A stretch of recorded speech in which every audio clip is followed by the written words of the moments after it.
Declare. Welcome everybody to the first of our capacity building workshops for regenerative farms for our leaders working on various regeneration and farmer training programs around the world.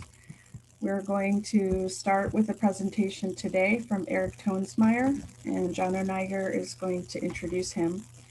This capacity building workshop is particularly focused on helping our project leaders learn about sourcing and planning and designing for agroforestry home gardens. And we're working now on a fundraising effort to supply access to this information and gather high quality varieties of agroforestry species as a famine relief effort, as lots of our locations are experiencing food and nutrition insecurity based on shortages that happened during the last year with COVID.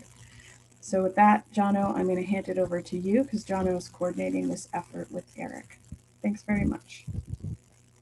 Great, and glad to be here this morning and really excited to hear from Eric.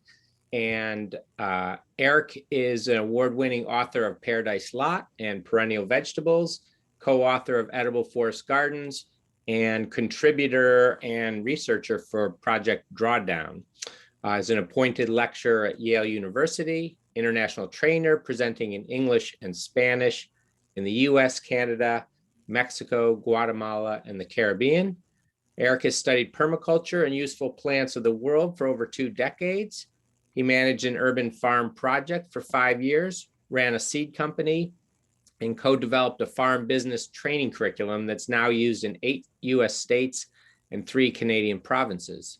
Eric's most recent book, which I think is really relevant to the work that we're doing here, is the Carbon Farming Handbook, a global toolkit for stabilizing the climate with tree crops and regenerative agriculture practices, which was backed by supporters through a Kickstarter campaign. So welcome, Eric. I'm really glad to have you here this morning. Thanks a lot, and good morning, good afternoon, good evening, good middle of the night to everybody, wherever you are around the world and wherever you are, whatever time you're watching the recording. Mary and Jono asked me to talk about some of the very nutritious perennial crops and very useful perennial crops that that people could grow at home.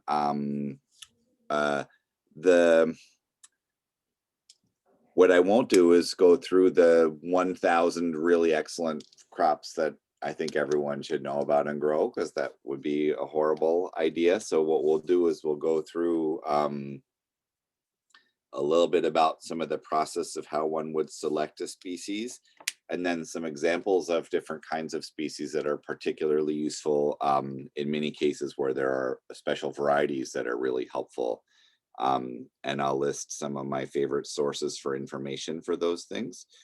And then we can have a discussion a little bit about where someone can get some of these things. Now, the goal of this effort is to be able to really make these things available in large enough quantities around the world. And right now, most of these things are hard to come by. You can either maybe buy, you maybe have to do a $50,000 order for a few of these things to get the right plant varieties, or you can only get, one cutting this big, and we want to be able to be somewhere in between there where you can get more of what you're looking for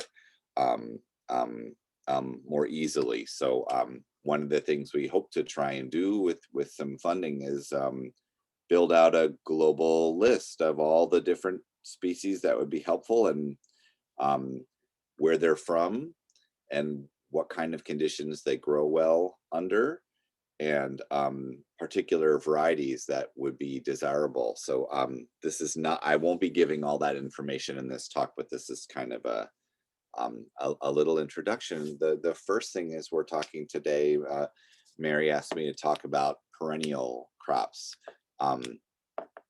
these are plants that live from 3 to 3,000 years. So trees or shrubs or cactus or palms or bamboos or herbaceous plants that live for multiple years, that come back for multiple years. And they have lots of benefits, one of which is you don't have to obtain seed every year. Once you get them once, you can grow them from there. So that's desirable. In many cases, if you're not working on farms that have lots of tractors and equipment, then they are less work than annual crops that have to be planted every year. They have the advantage in many cases of being able to survive challenging weather conditions. Often they can resist through dry periods better than annual crops can. Some of them can withstand flooding really well. Some of them are more vulnerable to climate problems, like hurricanes can blow over trees and things like that. So they're not perfect in every way, but they can, in a changing climate, they are often stronger and better able to survive than some of our annual crops. And they also bring down, excuse me, extra carbon from the atmosphere and help to fight climate change as well. And we don't, these can be grown in all kinds of ways, and I'm sure that many of you who are on the call or will be on the call are doing this already, where we can mix different species together in what we call polycultures or intercropping, where you have at least 2 species and you're trying to set it up so that they help each other as much as possible, and they hurt each other as little as possible. So they're not fighting so much for water or light, but they're helping each other maybe with pest control or with fertility, or giving one of them something to climb on, other kinds of benefits. And this might be something we might do a whole talk on sometime as well. And the benefit is, if you put them all together, you might be able to actually get more food from the same amount of land by having multiple species in there. So in this photo, this is in Guatemala, we have soursop and papaya as fruits in this particular photo. Oh, there's mangoes too in this photo. And then there's a nitrogen fixing shrub called chipilín, which has edible leaves, which is very good.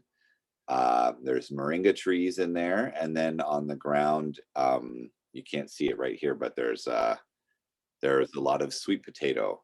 So multiple layers, lots of species together. There are more simple and more complicated versions of this, but these perennial crops, when grown in this way, can improve yields and pest control and other things, and provide a long season of yield. And I think having more species, having a diversity of species, means that in any year, I do this in my garden at home, and in any year, there's always something that's affected by drought or wet conditions or pests or diseases, but I always have something else to fall back on because I have lots of different species here. So that kind of diversity, at least right around the house, can really do a lot, even if, let's say, your main fields are mostly one or two crops for sale or for starch and protein. This kind of diversity can provide some backup and some really important nutrition benefits. And then we talk about agroforestry systems. Again, all of you may already know all about this, but I'll just touch briefly. This is when we mix trees with other crops or with livestock. Living fences, for example, are something that a lot of you may do already. And at some point, it would be lovely to do a presentation, and I would love to fill out long sheets of the recommended species for this as well. Even more than with the food plants, I think we can start with the species that are native to wherever we may be when doing this. I don't think if you're in West Africa, I don't think you need to be using nitrogen fixing shrubs from Asia necessarily. They're probably really good ones where you live already, although Gliricidia in this photo is a really wonderful one to use. So there's lots of different species we can use here. The working trees that support the crops and livestock on the farm, which again, we won't cover today, but it's a really important group of plants for us to think about getting our hands on. And even if we don't eat them directly, they help us produce more food and other products all over the farm.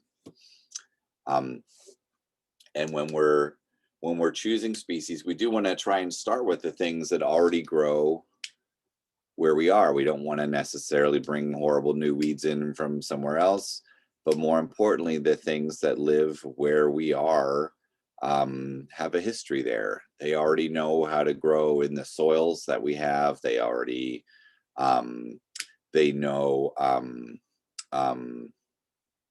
in many cases, people already know how to eat them well.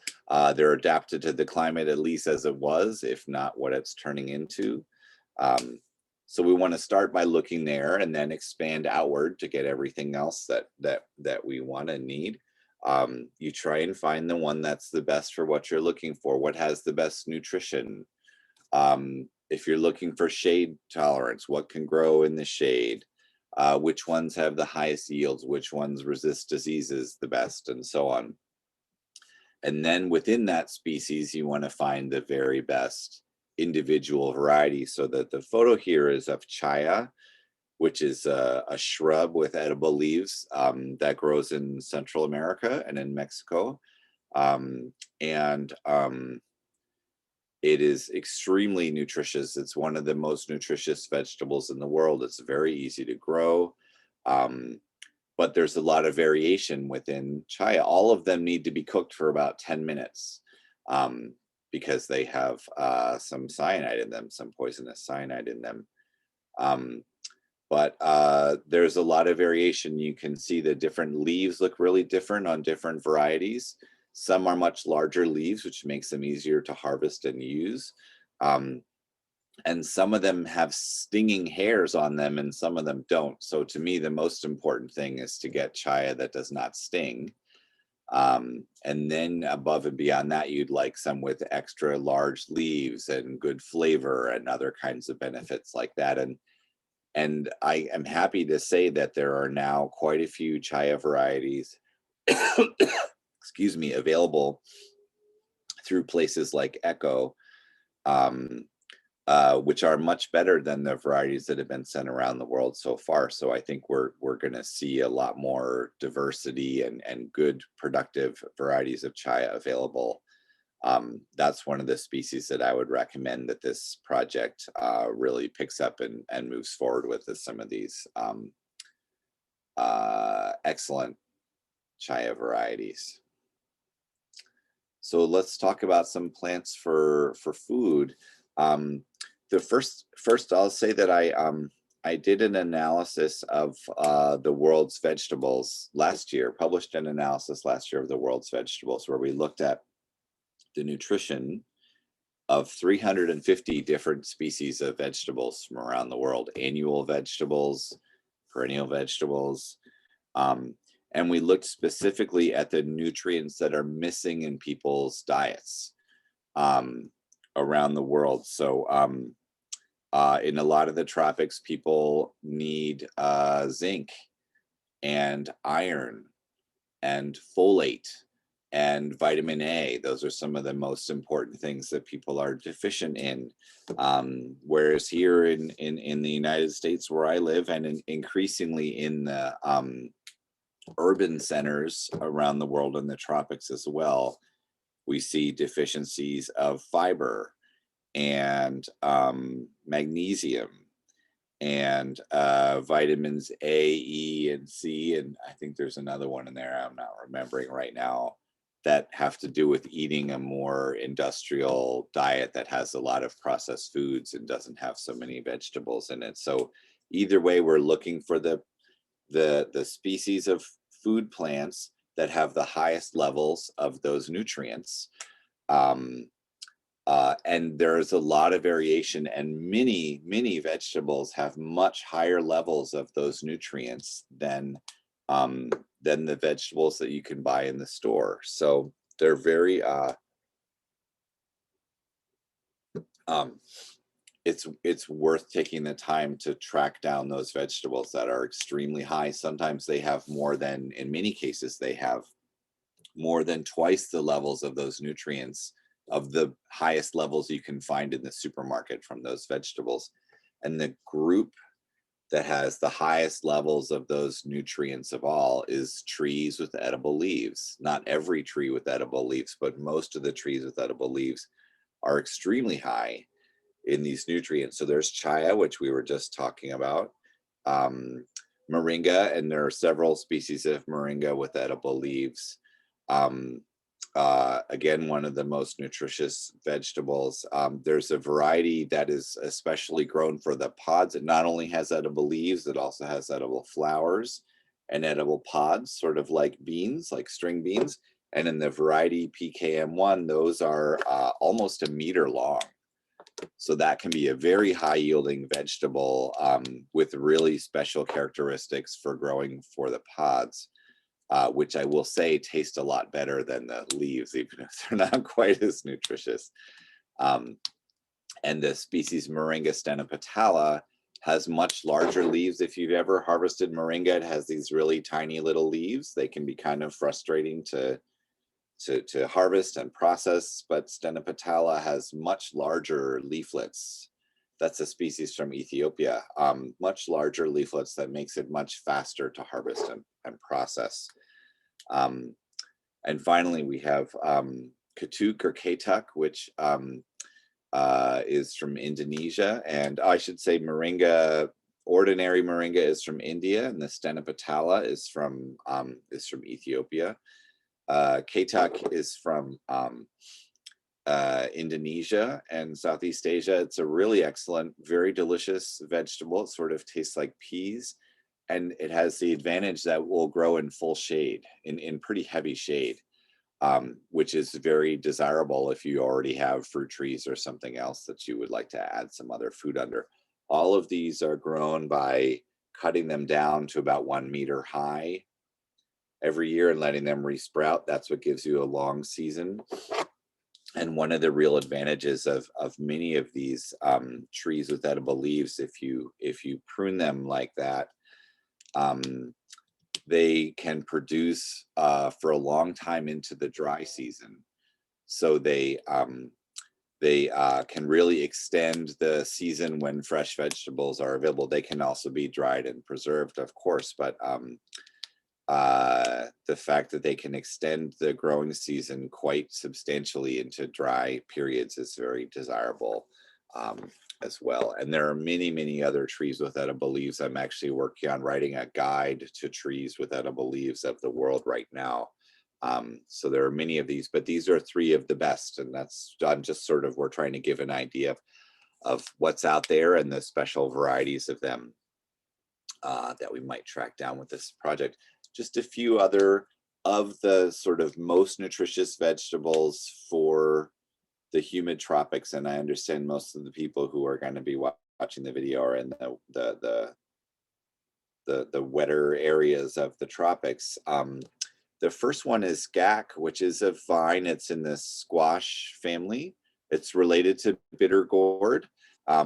It's a perennial bitter gourd with a large fruit, maybe about this big, almost the size of a football, and very spiny, as you can see.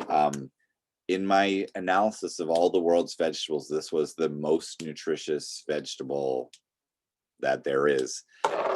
And that's because the shoots the leaves are very high in some things, and then the unripe fruit, when it's green, are very high in some things. And then the ripe fruit is very high in some things. So you would have to eat all 3 parts to get the full nutrition. And the fruit, the ripe fruit in particular, is one of the very highest in vitamin A in the whole world. It can be a very aggressive weed. And I'm told that some friends of mine tried to get rid of one they had planted for many years, and the tuber, the root underground, was the size of a small car. So you would want to be thoughtful, I think, about where this goes. But given that it is the world's most nutritious vegetable, I think we could be thinking more seriously about that.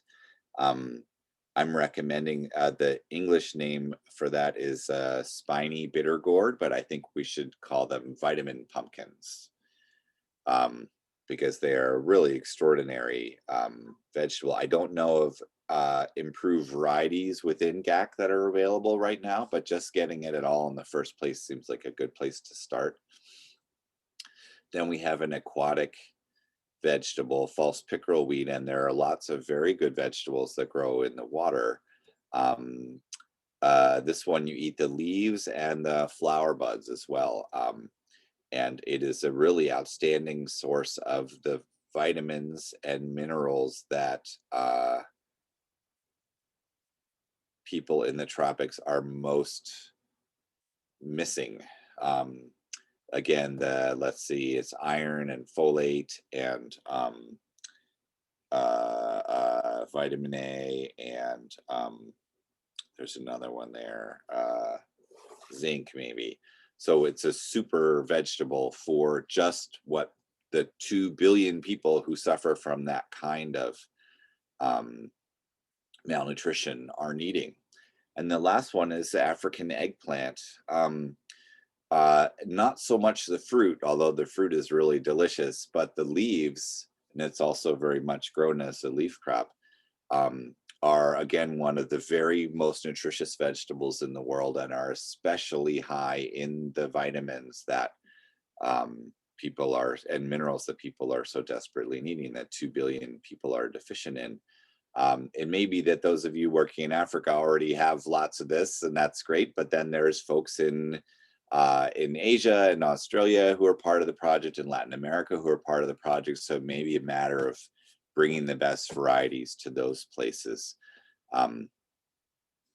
So those are a few of the vegetables. And again, there are, you know, many, many more we could talk about, but this is just to give an idea of what's out there. And this is a really interesting project from the World Agroforestry Center, where their goal is to see if you can have enough fruits, so that there's some fresh fruit to eat every month of the year, providing the vitamins that people need. So the time of the year that is hardest, where they're working in this particular project, I don't remember where this particular one was, is between August and December. That's when there's the most food insecurity. I'm imagining that's probably the dry season. And they looked at all of the fruits that grow in that area that have high levels of vitamin C and vitamin A, to see what time of year they come into production, so that they can come up with a list of the 12 fruits that if you grow those in your garden, you'll have fresh fruit all year long, providing those vitamins and minerals that people need. And I think that's where ultimately we would love to go, is for every part of the world to be able to say, if you grow these things, these fruits and these vegetables, you'll always have the vitamins and minerals that you need, not to mention protein and carbohydrates. But protein and carbohydrates more often are things that we can store for a longer time. So, and I'm hoping, I was just mentioning to Mary that maybe we can use some of our funding to do some analysis of the nutrition of the world's fruits. I don't have that done quite as well yet as the vegetables. But the goal is to have a long season with lots of different species, and really importantly, different varieties, because often different varieties of the same fruit will produce in different months of the year. So you can, and I'll give some examples of that a little later. So we want to ask, when are fruits ripe? Which ones especially are available during periods of food insecurity? What are the nutrients they have? Are there other fruits that we might bring in from somewhere else that can help to fill in the gap of nutrients or times of year? And some of our best fruit species are not easy to get around the world. I'll mention jackfruit, which is very widely grown in Asia, and is taking off in some places, parts of West Africa, for example. But you very rarely see it in Latin America. Excuse me. One of the real benefits of jackfruit is that if you plant a seed, just a plain old seed, it will make fruit in 3 years. So it's a very quick producing fruit, and it produces very large, very heavy yields of fruit, which are quite nutritious. It also has edible nuts inside, and you can cook the leaves of the tree as well. So, and there are some really outstanding varieties of jackfruit that would be, very much of interest to try and spread around the world, even to places where there are already some jackfruit.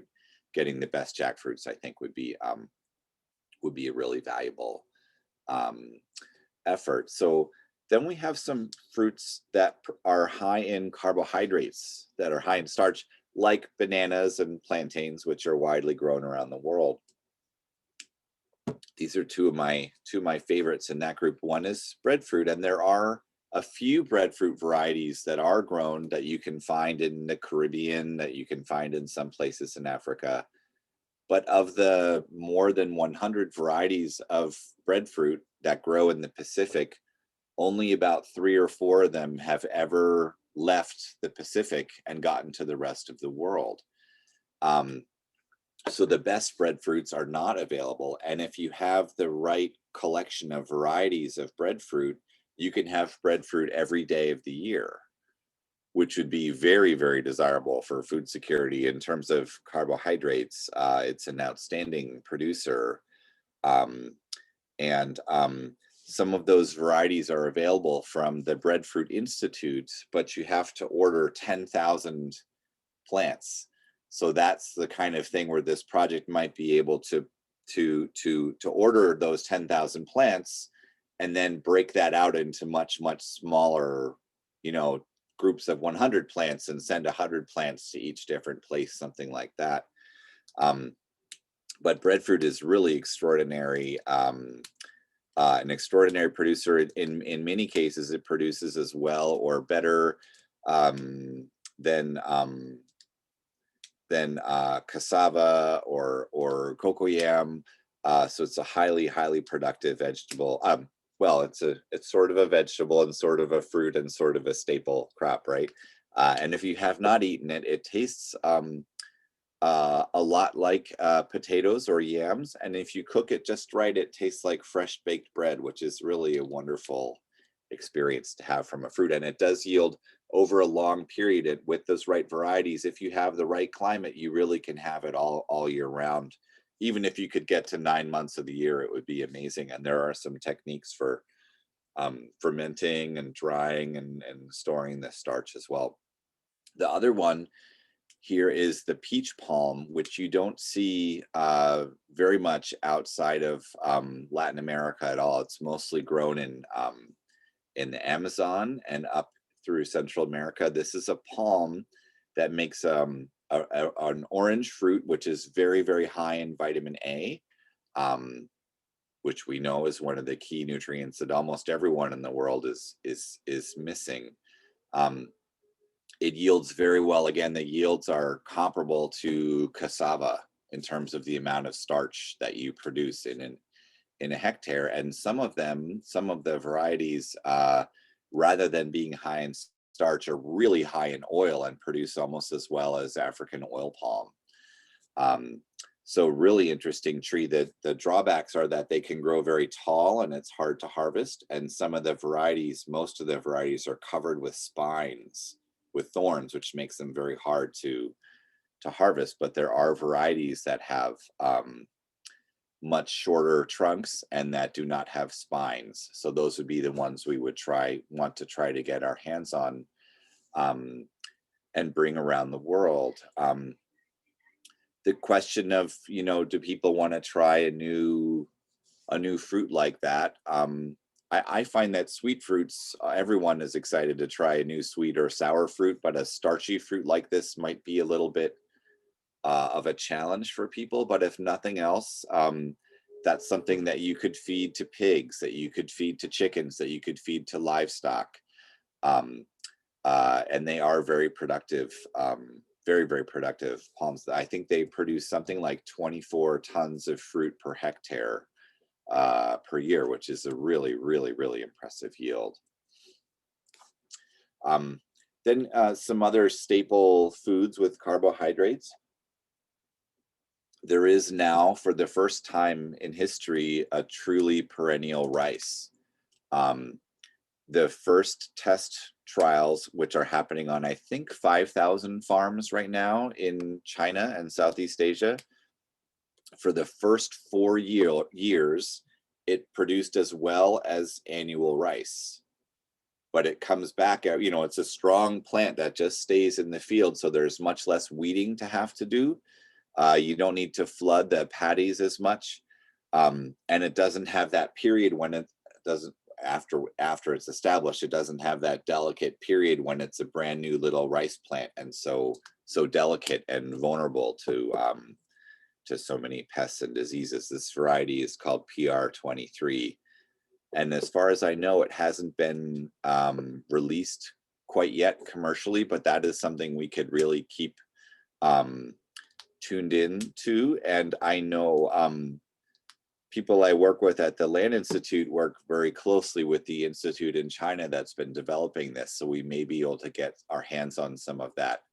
I think that is a very, very promising species. It's not an upland rice, so it won't grow on slopes. It wants to grow in nice, flat, fertile soils. But I think that's very promising. There are also some perennial sorghum varieties. There's one recently released in Ethiopia that I think could be really interesting.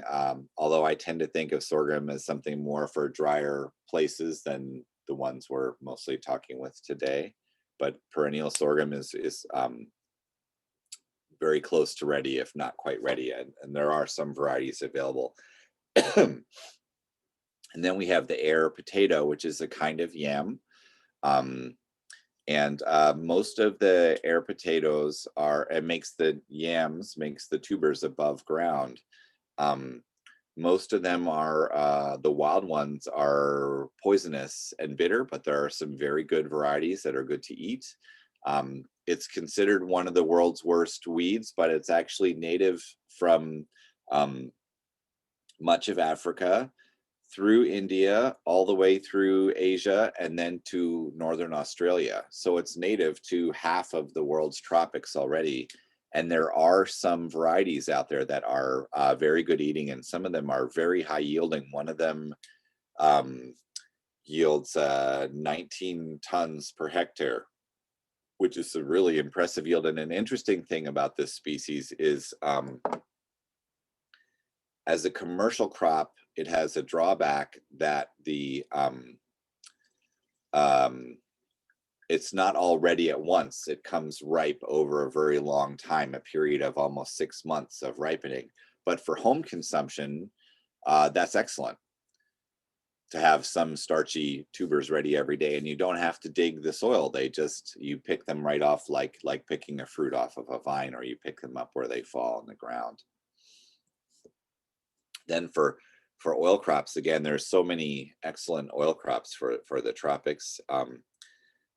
Thinking about coconuts, some of these dwarf varieties are very, very, very productive. And in a lot of areas, there are disease problems with coconuts. So that would be a matter of identifying the best disease-resistant varieties and making sure that they are available in the areas that we want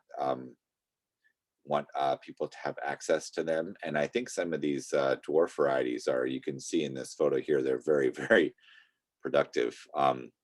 Avocado also not only for eating as a fruit, but also for pressing for oil. There's a huge diversity. There are 3 subspecies of avocado with a huge climate range that they can handle. And some people have found that with the right mix of varieties of avocado, you can have them for 10 months. So if you grow 6 different varieties, that's very early, mid-season, late mid-season, early late season, and late avocados, you can have them for a 10-month season, which is really fantastic. It's such an important food. So that would be a matter of identifying which are those right varieties and getting them to the right place. And then we have safao, which is an African fruit that's high in oil and protein. It can handle a fair amount of shade, and there's been quite a lot of work in the last decade or two in selecting the best varieties and doing breeding work in tropical Africa of this species, which is basically, for those of you who are not from that part of the world, is you have to cook it for a few minutes, and then it's something like an avocado in that it's a very fatty fruit with some flavor of olive in there as well. Sometimes I've not had it myself, but the fact that it produces well, it can handle shade, and that it's so nutritious and high in oil and protein would make that a really high one on my list for any part of the world. And within Africa, it would be a matter of getting our hands on those very best varieties and bringing those around to different parts of the continent.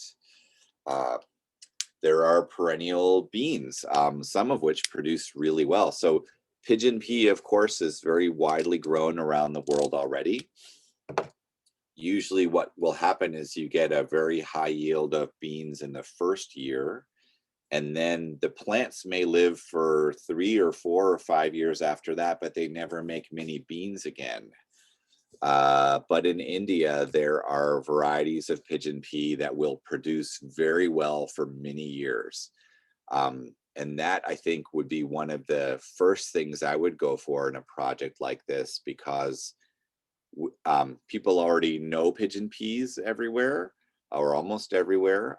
We can send them as seed instead of cuttings, so it's easier legally to send them around. There's less paperwork and challenges and permits for seed than for live plants or cuttings. They're already ready to go, so it's just a matter of finding someone in India who can track them down, and getting those out to people around the world, who then would have pigeon peas that would produce heavily for 4 or 5 years. I will add that there are lots of different varieties of pigeon peas out there, some of which produce really early. There are short duration pigeon peas that produce in as little as 3 months. And there are some varieties that are especially good for vegetable use and so on. So there might be a number of different pigeon pea varieties that might be put on offer through a project. We have Lima beans, which are very much like ordinary beans, but the vining kinds are perennial. Some of them, there's a variety called 7 year because it lives 7 years. So that would be that's a nice one for lower elevations. There are runner beans for higher elevations that are similar, but I think looking at those limas would be, the 7 year lima in particular would be a great place to start. And then this one is for somewhat higher elevations, but I couldn't resist, and I know at least one of your projects is in mid elevation in the Andes. This is a tree with edible beans called chachafruto. It's in the coral bean family, but it has edible instead of poisonous beans. It grows at as low as 1,000 meters elevation, and it produces really, really high yields of beans, as many or more than cowpea. Is also a nitrogen fixing tree, which is really valuable for lots of different uses as well. So that's one that really is very, very hard to get if you live outside of the Andes Mountains in South America. It's very, very hard to come by. But I feel like people should be growing that in Ethiopia and in the Eastern African highlands and in the Himalayas and so on. This is something really, it's not even available in Mexico and Central America in the mountains yet. And just a really, really amazing species. Again, it doesn't produce all at once, so it's not a great market crop, but it will go for many months, 6 or 8 months of beans always available, high protein beans always available in the garden. And that to me is a very desirable trait in terms of food security. And Mary asked me to talk a little bit about some of the the non-food uses. So I'll go through these maybe a little more quickly, but some plants that make things besides food that are useful to have in the home. The first is plants for biomass, for building materials, for energy, for mulch, and so on. So there are some extremely spectacular bamboo varieties that I think would be great to see getting around. There's sort of a list of the very best species and varieties. Then there are these nitrogen fixing trees that make outstanding firewood and can be coppiced. So they resprout and make high yields of firewood for home use. And then there are a number of grasses that grow very large and make a large volumes of biomass, which can be used for mulching, for bedding for livestock, as an addition to compost and other things like that. So all of those would be, again, you want to start with the things that are native to a region, but some of these timber bamboos are really, really extraordinary and should be part of the toolkit of plants for everywhere in the world. We have some oil plants that have oil that is poisonous to people, but is very useful. Castor beans grow everywhere as a weed, but there are varieties that are domesticated and bred for very, very high yield. And that can be used to make, those can be used to make soap, to make oil for lighting, to make biodiesel, and other kinds of uses. And Pongam is one that's from India that's sort of a newly under domestication. There are some improved varieties there. Again, you have to order some, like a $20,000 order to be able to get access to those, but it fixes nitrogen, it has high yields, and the whole pods,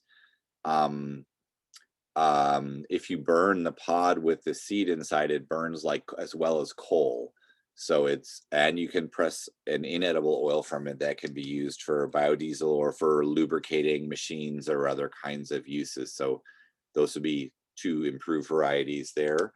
For resins and latexes, the diesel tree is one I absolutely love. And actually there are a number of species, closely related species in both the tropical Americas and tropical Africa that have this trait where you can tap them for the resin that comes out.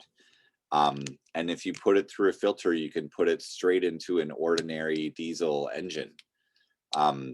They're not domesticated yet, so there's work that needs to be done to make that ready to really use in a serious way. But it tells us something about what's possible with these species. Meanwhile, on the right, we have Petroleum Plant, which is used as a living fence a lot. It can actually burn you. It's so full of chemicals, it can burn your skin.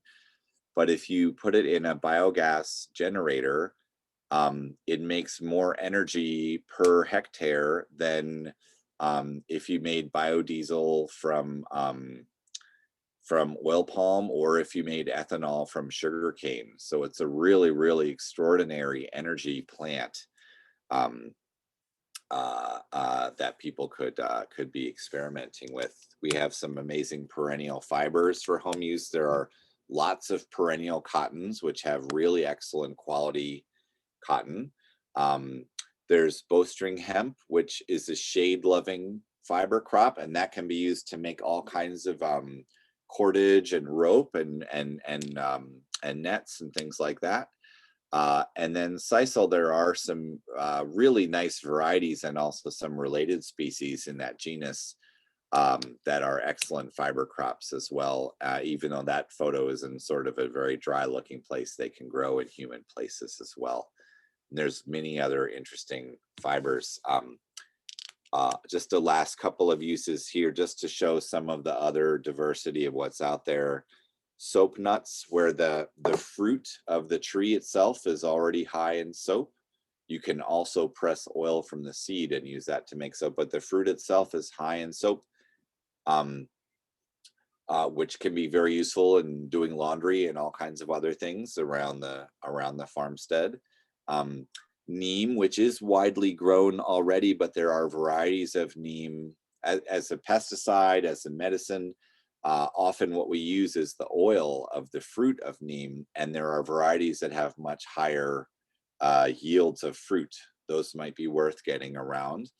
And then calabash tree, which is widely distributed in the Americas, but sometimes the fruits are very small and sometimes they're really big. Those large fruiting varieties are outstanding for use as gourds, for all kinds of uses, as for crafts, for making bowls, for making containers, for holding seeds and food and all kinds of things.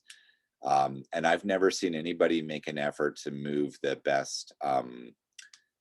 best fruiting varieties of that around. Also inside that fruit, there's a hard shell. Inside there's pulp, which is a really outstanding food for livestock, and which people can eat as well if they're, yeah, it's not favored food for people, it's more food for livestock, but it is excellent food for livestock.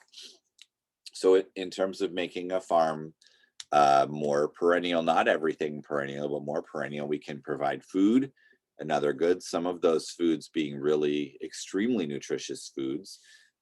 We can extend the season of harvest when fresh food is available into the periods of time when there are food security challenges. Some of these will produce well in the shade, which is great. They can add more diversity to diets and income. And by mixing in more perennials, we can make ourselves better able to respond to climate change.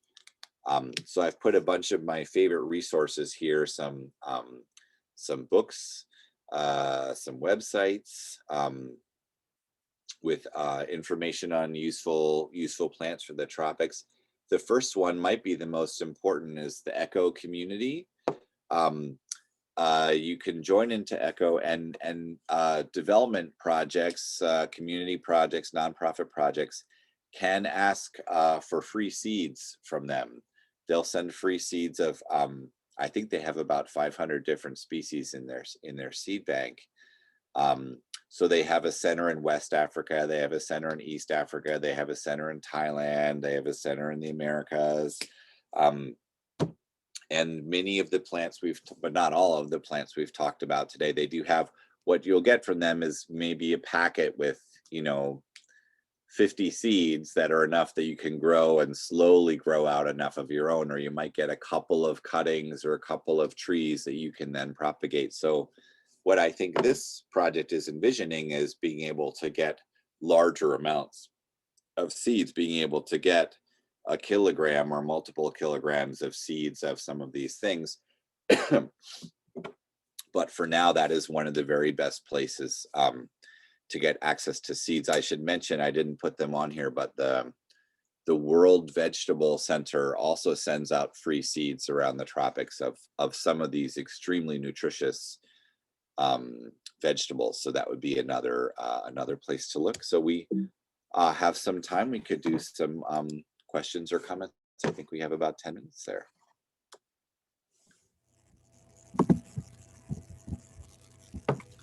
Great, thank you so much, Eric. Really interesting always to see your presentations and what the possibilities are out there. So one of the things I thought we would do, since Aaron is here and he runs an amazing program in the DRC, is give him a chance to ask any questions and also just share what it is that he does right now. He's one of our programs who's been asking for help sourcing high quality seed for a number of years and has run into some stumbling blocks getting that to his site. So Aaron, do you want to jump in and just introduce yourself a little bit and share some of your challenges and things that have worked and things you're looking to get help with?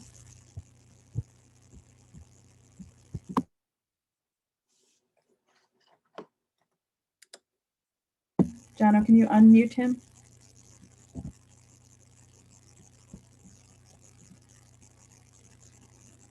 Also, Aaron, if you press your space bar, you might be able to get unmuted.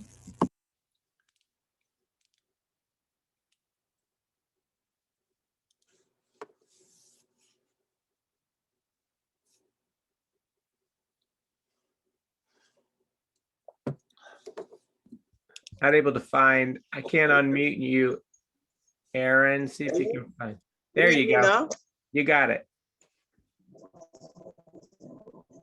Hello. Can you hear me now? Yes.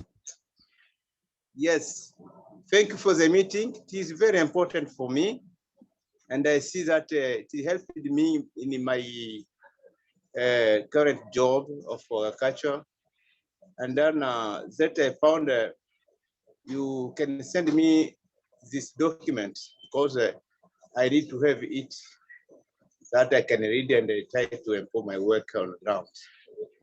So about the challenge that I have, I see many seeds, and I found that are more important because you know that in Africa, especially in DRC, we need the seeds and the seed of high quality and the perennials that like that we have.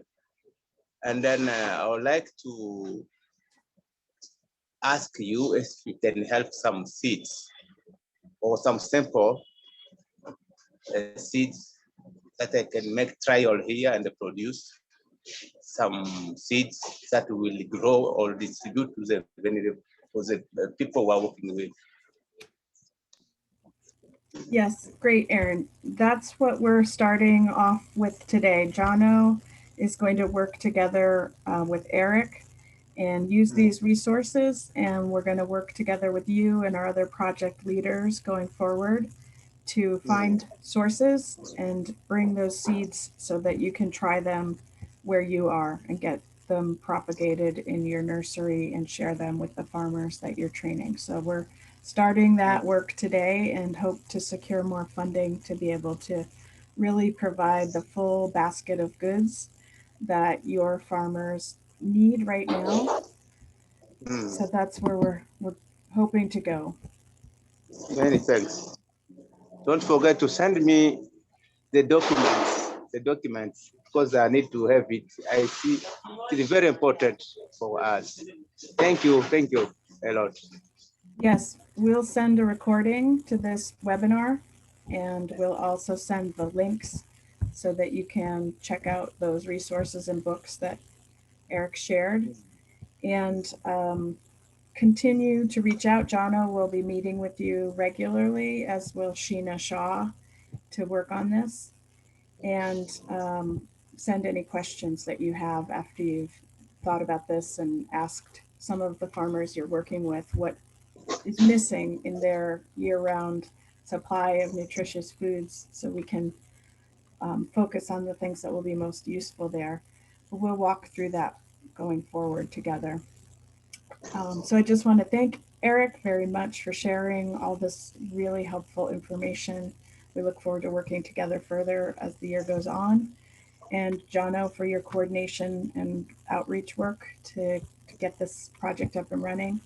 And I just want to end today just sharing sort of what the impetus is for the urgency of this effort that we're embarking on right now for fundraising, because of a number of factors, and specifically for women farmers, and who often are the caretakers not only of the farm that feeds their families and their communities, but in this past year with COVID, they also are the ones most taking care of children and elders and dealing with the COVID crisis.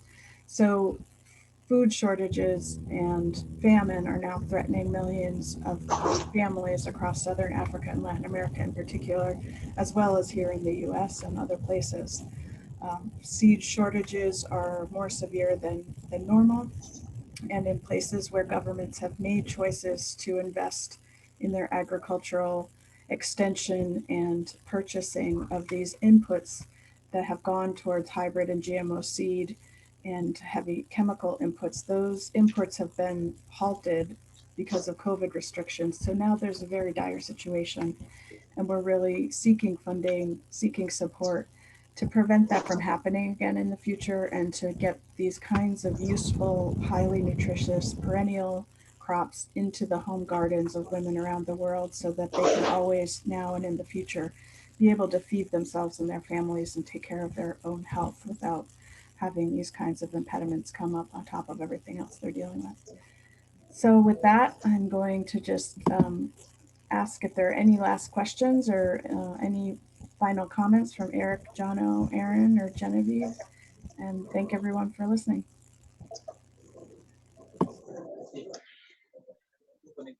I would just say thanks for being here, Eric, and it's really exciting what you've presented and some really great possibilities, and looking forward to working with you, Aaron, and other folks, and seeing what we can do to get more of these crops and useful plants out to organizations and farmers and families to use and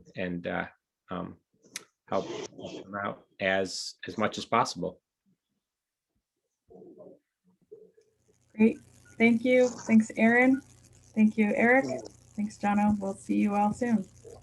Have a good afternoon and evening. Bye.